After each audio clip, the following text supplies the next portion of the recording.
A veces, conversando con la gente siempre se identifica con alguna situación que le haya modificado su percepción de la vida. A veces le dicen que con un trauma. ¿A cuántos los persiguió una vaca cuando estaban pequeños? ¿Alguno ha tenido esa experiencia que lo siga la vaca?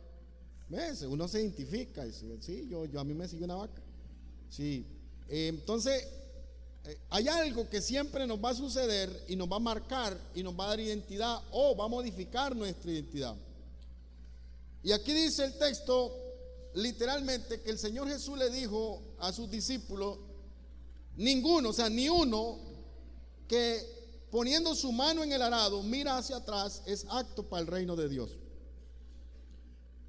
Mis tías tenían finca, y en una de las fincas ellas sembraban tequisque. Bueno, una de ellas. Y yo no entendía este texto hasta que un día me puse a analizar qué es lo que Cristo quiso decir. Y mis tías compraban los arados, que eran lo hacían de madera, un gran árbol, y atrás tenía como una seta, y en una de las extremidades, la que iba en la tierra, ponían una placa de metal, y ese árbol con esa placa de metal que se enterraba valga la redundancia, en la tierra, la jalaban bueyes. Entonces la persona que iba dirigiendo los bueyes iba adelante jalando los bueyes, y el que iba atrás tenía que sostener con su mano el arado.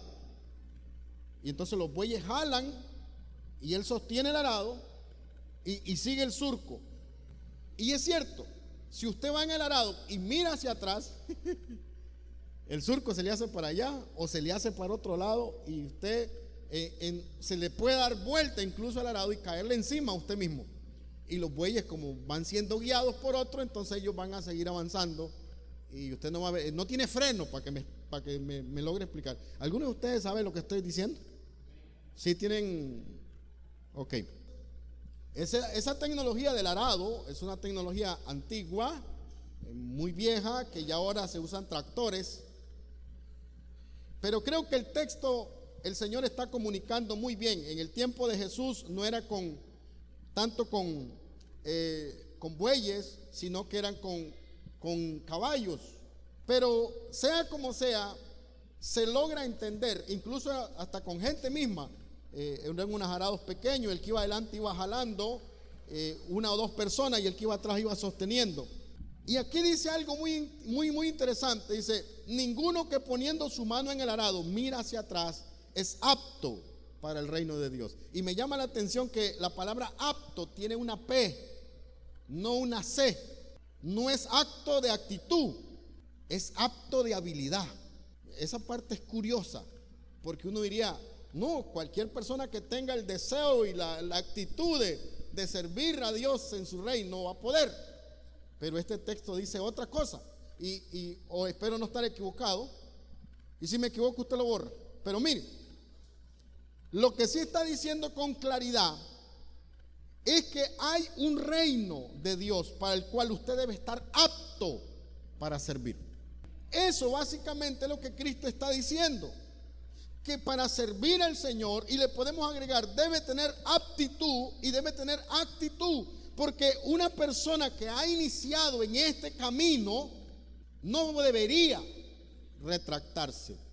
Por lo menos ese es el consejo que nosotros como pastores le damos. ¿Quiénes somos nosotros en el reino?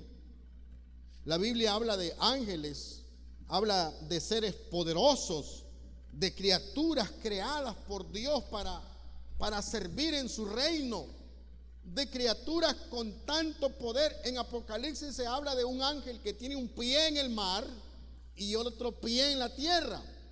Eso es una cosa enorme. En Ezequiel se hablan de unos seres que tienen 4 caras: cara de buey, cara de león, cara de hombre y cara de águila. Son seres poderosos. En Isaías capítulo 6 se habla de serafines, ángeles que tienen varias alas y están muy cerca de la presencia del Señor. En Apocalipsis se habla de 4 seres vivientes, de unos seres que tienen ojos por todos lados. Son seres poderosos, son seres que son del reino de Dios. Y cuando venimos hacia nosotros, y usted dice, bueno, yo no tengo alas, yo no tengo fuerza física tan enorme.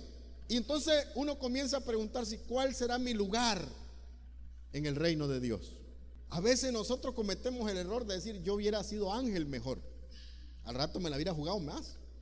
Y la gente confunde el salvarse con el ir al cielo.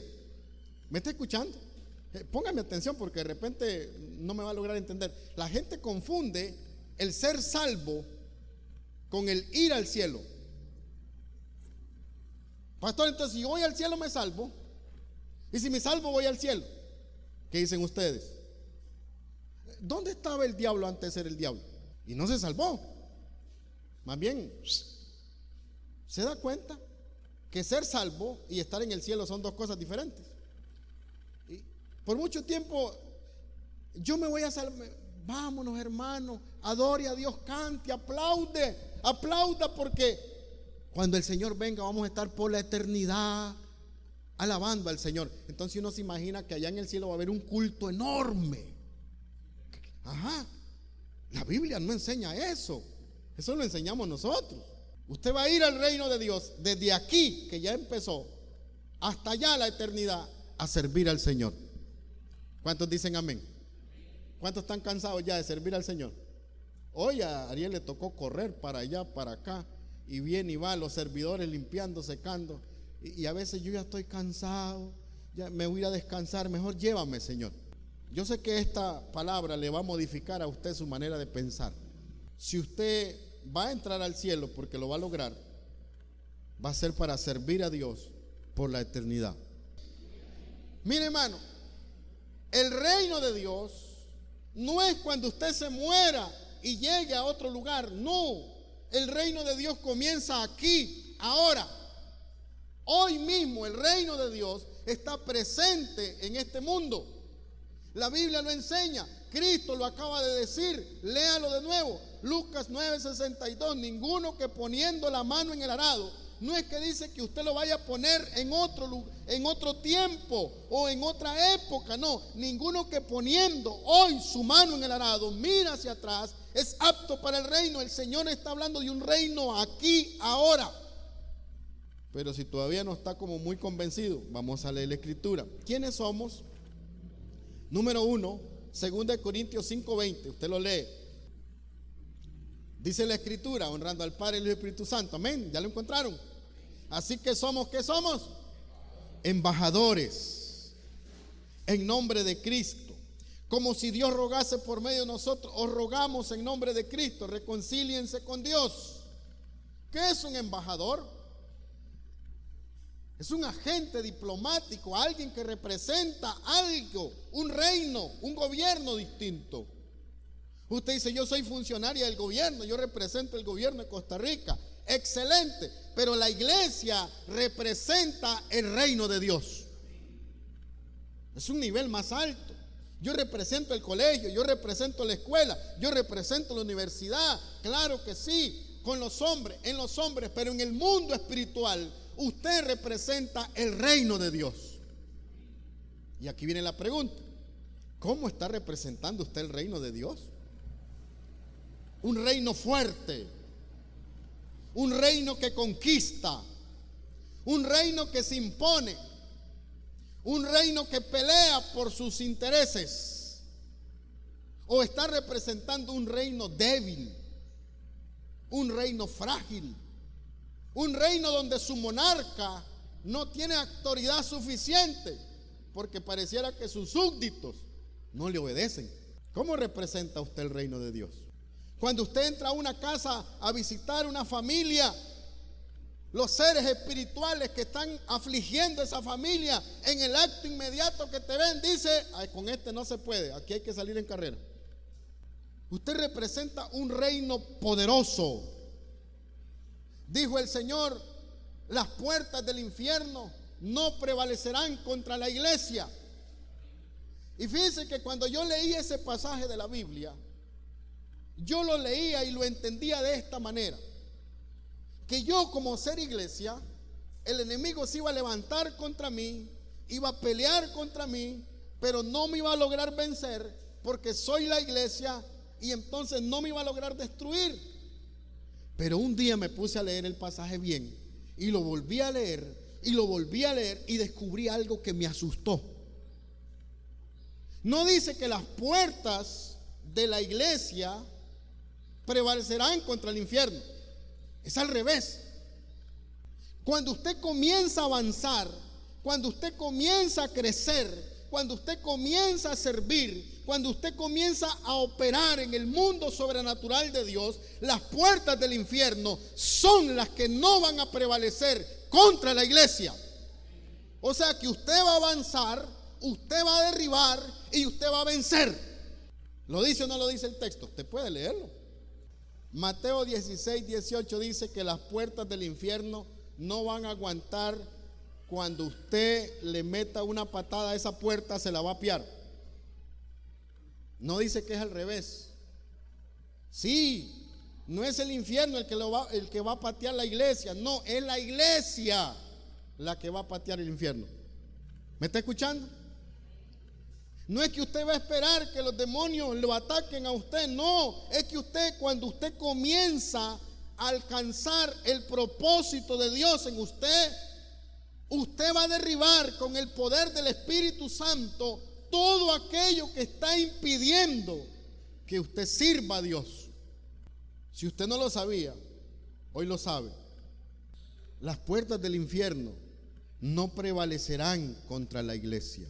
No pueden, no tienen el suficiente poder de Dios para detener que usted avance, que usted crezca, que usted se desarrolle, que usted sirva a Dios. Dios te ha dado poder, Dios te ha dado autoridad, Dios te ha dado identidad. Usted representa el reino espiritual de Dios. Nosotros somos la iglesia, nosotros somos el reino, nosotros representamos el reino de Dios en nuestro hogar, en nuestra familia, en nuestro trabajo, en el colegio, en la universidad, donde sea que estemos. Ahí el reino de Dios está con nosotros, porque somos embajadores del reino de Dios. El reino de Dios no negocia con el pecado. No, es una sola cosa. Mire, cuando yo leo el Salmo 150, ¿cuántos se saben el Salmo 150? ¿Sabía usted que el Salmo 150 en el último versículo dice: todo lo que respire, alabe a Jehová? Y nosotros que decimos: qué lindo ese himno, esa alabanza, qué bonito ese canto. Pero cuando usted lee el Salmo 150, usted se dará cuenta que ese salmo es un salmo de guerra. El salmo dice al final: todo lo que respire, alabe a Jehová o muera. Dice: eso está muy cruel, pastor, pero es una realidad. El que no adora a Dios y no conoce a Dios, ¿qué le va a pasar? ¿Qué le va a pasar? Se va a morir. Y no solo en la muerte física, que a todos nos va a tocar. No, en la muerte segunda no heredará la vida eterna. A veces leemos la Biblia desde el punto de vista humano, desde nuestra alma, desde nuestro beneficio como humanos. Leemos la Biblia, pero la Biblia no fue escrita desde el punto de vista de nosotros. ¿Estamos aquí? La Biblia no fue escrita desde el punto de vista de nosotros. La Biblia fue escrita desde el punto de vista de Dios. Yo no sé, pero yo siento que algo estoy pegando contra algo, hermano. Somos embajadores del reino. ¿Pueden decir amén? 2 Corintios 5:20 lo dice con claridad. Usted representa oficialmente, legalmente, un reino que no es de este mundo. ¿Y qué sucede cuando usted llega a un reino extranjero? Usted no viene a negociar aquí un pacto. Usted no viene a negociar aquí los términos de ese pacto. Usted ha venido aquí con la palabra del Señor a representar el reino y a leerle a la gente los términos y las condiciones bajo las cuales va a heredar la vida eterna si logra ser responsable con los términos del contrato. ¿Dicen amén? Aquel hombre dijo: Señor, yo te voy a servir, pero primero debo ir a enterrar a mi padre. Yo creí cuando leí ese texto que el padre estaba muerto y había que ir a enterrarlo. A mí me sonó grosero lo que Cristo le respondió. Y le dijo: deja que los muertos entierren a sus muertos. Yo dije: qué grosería, porque él le habló de esa manera.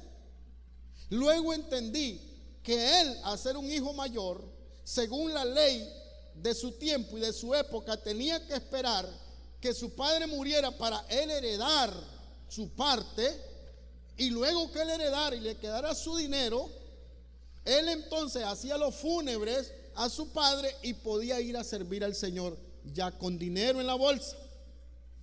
O sea, el Señor estaba vivo.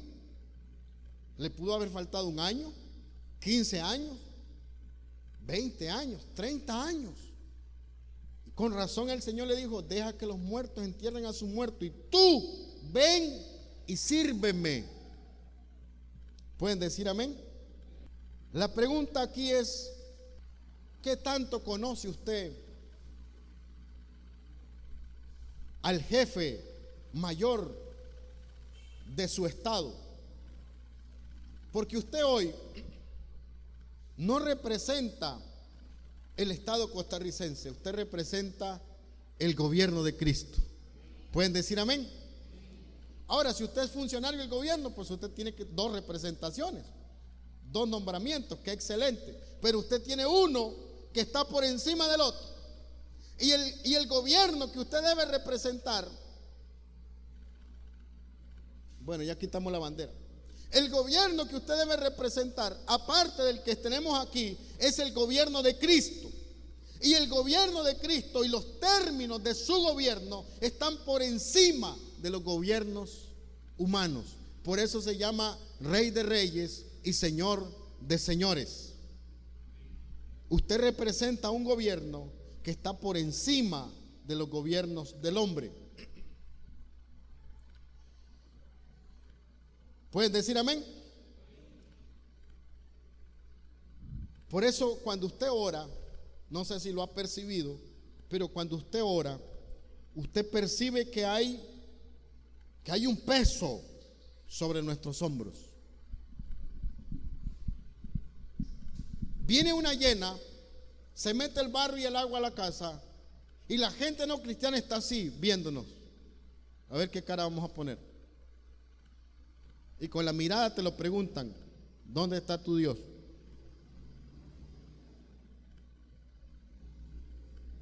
¿Están aquí? Cuando viene un problema, cuando viene un divorcio, cuando viene un hijo que se suicidó, el mundo está así viéndote. A ver qué dice usted. ¿Qué cara pone? Porque ellos saben que usted representa algo más grande.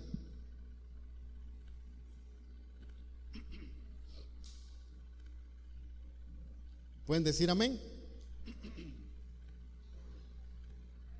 Lo segundo que vamos a ver está ahí mismo en 2 Corintios 3:6. ¿Lo encontró?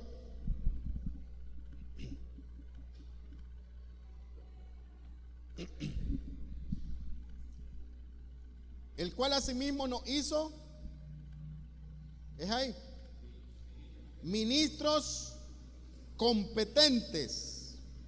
Subraya la palabra competentes, no deficientes.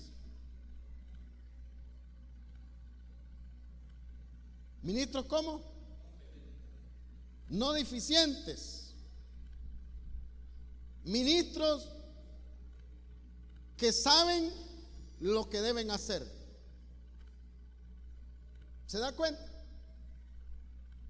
Vecina, usted que va a la iglesia, venga, ore por mí. Espérese tantito, voy a llamar al pastor. Pastor, mire, hay una hermana que quiere que yo ore por ella, pero usted sabe que yo estoy media sancocho entre Camagüey y el otro. Estoy medio, no estoy así como muy, no puedo orar. Pero la Biblia dice que usted debe ser un ministro competente. El sancocho no es permitido para el ministro del Señor. Usted debe estar al 100. ¿Cuántos dicen amén? Dígalo conmigo, debo estar al 100. Hermano, usted preside hoy. Hermano, mire hermanito, yo fíjese que no sé si yo puedo presidir. Mire, es que yo, fíjese que es que han habido unas cositas, pastor. Yo no me siento así como muy. ¿Qué pasaría si Cristo viene? ¿Ah? Pero si no puede ni presidir.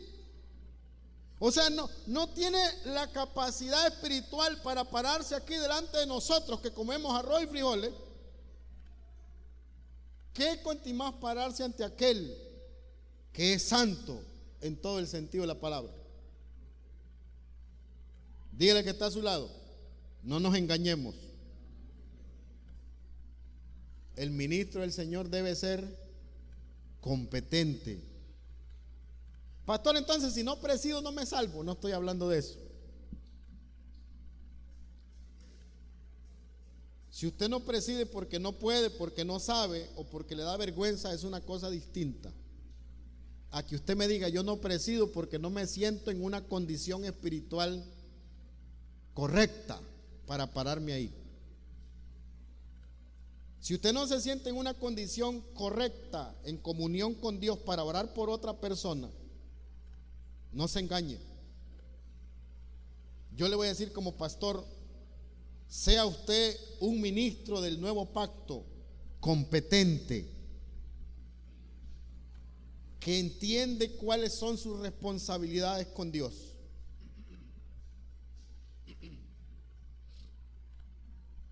¿Pueden decir amén?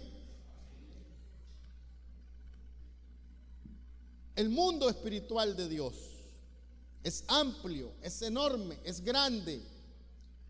Yo les he dicho aquí un montón de veces y hoy se los puedo repetir: ustedes no necesitan el testimonio de un hombre para creer en Dios y creer en su palabra y recibir lo que Dios tiene para ustedes. Pero me gusta dar testimonio de lo que el Señor hace y dice.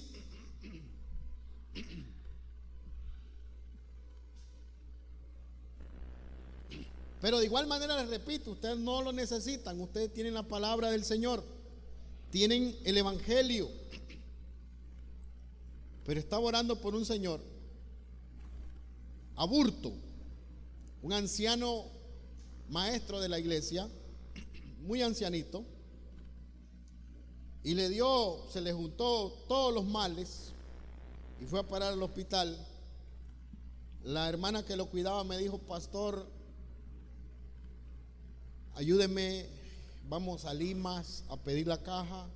Ese señor no tiene familia, no tiene hijos, no tiene seres queridos más que la iglesia,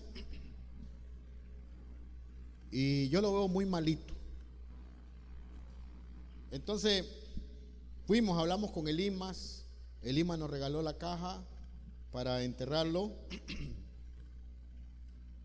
y yo fui al hospital a verlo. El doctor me llamó aparte, me dice: ¿usted qué es? Le digo: yo soy el pastor de la congregación. Ya tenemos los preparativos. Sí, me dice, es lamentable la situación, pero el anciano no va a pasar de hoy. El anciano se va a ir hoy. Ya sus riñones colapsaron, ya sus pulmones colapsaron, su corazón está a punto de colapsar. No hay nada que hacer con Aburto. Le digo: no se preocupe, ya tenemos la caja, ya tenemos el pan, y ya tenemos, estamos haciendo el hueco, ya estamos listos. Le digo, ¿puedo entrar a saludarlo? Él está consciente. Sí, me dice, está consciente. Y yo entré. Cuando el anciano me vio, le brillaron los ojos y me dice, aleluya, llegó mi pastor. Y me abraza. Pastor, te tengo que contar algo que me pasó hoy a las 4 de la mañana. Sí, hermano. Yo iba a orar para echarle la última oración, hermano, ya el doctor dijo que se está muriendo, ya tenemos la caja, tenemos todo. Pastor, hoy en la madrugada a las 4 de la mañana. Bueno, antes de contarte eso, me dice, te quiero dar la buena noticia. Amén, hermano. Hoy me voy para la casa. Yo le dije, sí, hermano, tenés razón, hoy te vas. Sí, hoy me da la salida el doctor. Sí, hermano, le dije yo. Pero yo estoy pensando en lo que el doctor me dijo, que el hombre se va a morir. Y me dice, hoy en la madrugada a las 4 de la mañana tuve una visión mientras yo oraba.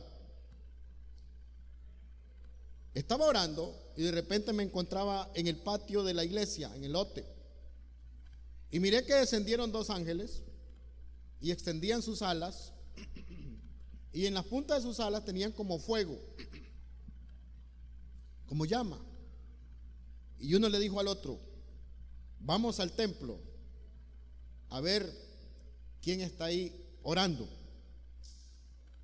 Y se metieron los 2 ángeles al templo a ver. Me dice, pastor, y como a los 10, 15 minutos regresaron. Y uno le dijo al otro, ¿te diste cuenta que el que está orando es el pastor? Vamos, le dice el otro, rápido, volvamos a aquellos que nos enviaron y digámosles quién es el que está orando. Y me dice, se fueron. ¡Pum! Y me dice el anciano, pastor, Dios me sanó. Y yo dije, bueno, ¿le creo al doctor o le creo a Burto? ¿Qué hago? Ministros competentes. ¿Le creo al anciano o le creo al doctor? Este anciano representa el reino de Dios, este doctor representa pues la caja del seguro social. ¿A quién le creo? ¿Quién tiene más autoridad? Y yo le dije, hermano Burto, amén. Si Dios te dio esa palabra y es de Dios, así será. Hoy mismo saldrás y hoy mismo estarás en tu casa. Hermano, y así fue. A las 4 de la tarde llegó el anciano a la casa, tomando café, orando, cantando y leyendo. No usaba lente, leía la Biblia así el arco. Claro, uno letrotas así. Y yo dije, qué increíble y qué poderoso es Dios. 2 años después el Señor se llevó al anciano.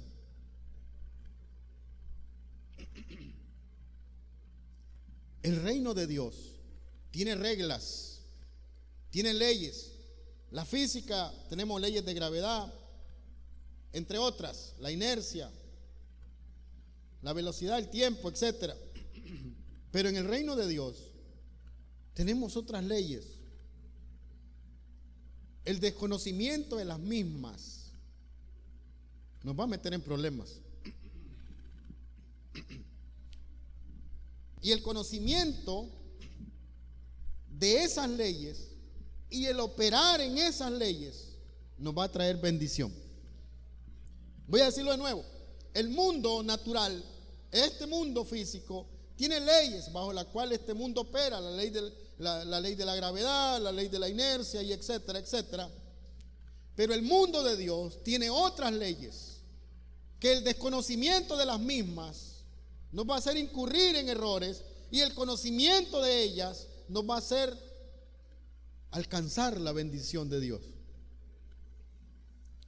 ¿Y sabe qué es lo que me llama la atención de este texto que estamos leyendo? Que dice que usted y yo debemos ser ministros competentes. O sea que sabemos y conocemos la letra pequeñita del pacto de Dios con nosotros a través de Jesucristo el Señor. La letra menudita, cuando usted va al Goyo, al Gallo, que no me están pagando nada y los estoy promocionando, y usted hace un contrato, compra un teléfono, le dan un, discúlpeme la expresión, un chirrión de papel, y ahí Hay una serie de artículos que dice que la empresa se exonera, que si usted quiebra el teléfono, que si le sale mal y bla, bla, bla, bla, y usted queda listo. Dice que prácticamente que cuando usted firma, usted acepta el aparato y que un metro después que sale de la puerta ya no puede reclamar. El pacto de Dios, el nuevo pacto de Dios con los hombres, esa letra menudita, las reglas, los principios bajo los cuales se da el nuevo pacto, dice que usted como ministro debe conocerlas al dedo. Debe saber por qué, para qué y cómo. ¿Dicen amén? Por eso en la iglesia nosotros nos esforzamos para que las personas que se vienen integrando a la iglesia tengan un discipulado, para que conozcan la letra menuda de ese pacto que Dios nos ha dado. Porque la escuela te prepara para ir al colegio, el colegio te prepara para ir a la universidad, y se supone que la universidad te debe preparar para enfrentar la vida. Pero yo me he encontrado con gente en los tres niveles de estudio y de intelectualidad que ni en la escuela se le enseña lo espiritual, ni en el colegio se le enseña lo espiritual, ni en la universidad se le enseña lo espiritual. Y cuando tienen que enfrentar la vida, se dan cuenta que hay un reino espiritual que controla este reino y no sabemos cómo funciona. Y debemos saber cómo funciona.